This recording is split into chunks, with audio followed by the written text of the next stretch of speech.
Diabetic পেশেন্টদের carbohydrate খাবারের থেকে যদি ফল খাওয়া হয় তাতে কি কোনো ক্ষতি করবে? এটা এক কথায় যদি উত্তর দেওয়া যায়, কোনোই ক্ষতি করবে না।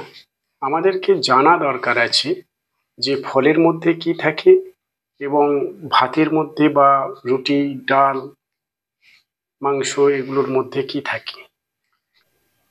আমরা যে সমস্ত কার্বোহাইড্রেট জাতীয় খাবার খেয়ে থাকি, যেমন ভাত, রুটি, চাউমিন, এই সমস্ত খাবারের মধ্যে যে পরিমাণ কার্বোহাইড্রেট থাকে, সেখানে ধরা যাক 1 কাপ ভাতের মধ্যে যে পরিমাণ সুগার থাকে, 1 কাপ ফলের মধ্যে তার হাফ পরিমাণ ফ্রুক্টোজ বা সুগার থাকে। তাহলে ভাত খেলে আমাদের ভাতের মধ্যে কি হয়? ফাইবার কম থাকে, কার্বোহাইড্রেটের পরিমাণ অনেক বেশি থাকে। কিন্তু ফলের মধ্যে হয় কি? ফলের মধ্যে আপনার ফ্রুক্টোজ থাকে, ফাইবারের পরিমাণ অনেক বেশি থাকে এবং protein, minerals, water, minerals, zinc, nutrient content অনেক বেশি থাকে, ফাইবার বেশি থাকে। কিন্তু ভাতের মধ্যে যেটা আপনার ফাইবার কম থাকে, যার জন্য ভাত হচ্ছে সুগার লেভেলকে অনেক পিক লেভেলে পৌঁছে দিতে পারে, আবার নামিয়েও দিতে পারে। কিন্তু ফলের মধ্যে যেহেতু ফাইবার কন্টেন্টটা অনেক বেশি থাকে, তাই ঝপ করে পিক লেভেলে উঠতে পারে না এবং সেটা ডাইজেস্ট হতে তাড়াতাড়ি ডাইজেস্ট হয় ফল যদিও, কিন্তু তা সত্ত্বেও সুগার লেভেলটা আস্তে আস্তে আপনার ডিক্রিজ হতে থাকে।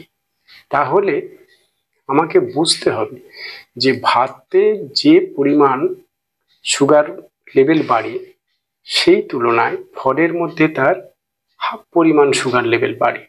তাহলে ভাতের থেকে অনেক সেভ হচ্ছে আপনার যে কোনো ফল, কারণ ফলের মধ্যে ফ্রুক্টোজ থাকে, ভাতের মধ্যে কার্বোহাইড্রেট থাকে। যদি 1 কাপ ভাতে 100 গ্রাম গ্লুকোজ পাওয়া যায়, তাহলে 1 কাপ ফলের মধ্যে আপনার হাফ পরিমাণ ফ্রুক্টোজ বা সুগার পাওয়া যায়। তাহলে 1 কাপ ভাতের থেকে 1 কাপ ফল অনেক সেভ।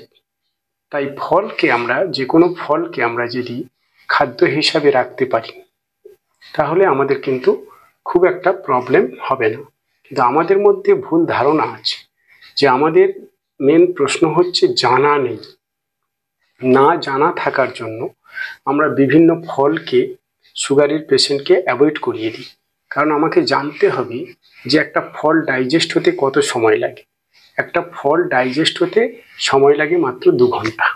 2 ঘন্টার মধ্যে ডাইজেস্ট হয়ে যায়। কিন্তু ফলের মধ্যে যে পরিমাণ nutrient content, mineral, zinc, protein থাকে, ভাতের মধ্যে থাকে শুধু কার্বোহাইড্রেট, প্রোটিন, ফ্যাট, এইগুলো লেভেল খুব একটা বেশি পাওয়া যায় না। ফাইবারটাও খুব একটা থাকে না, যেটা আপনার ফলের মধ্যে থাকে।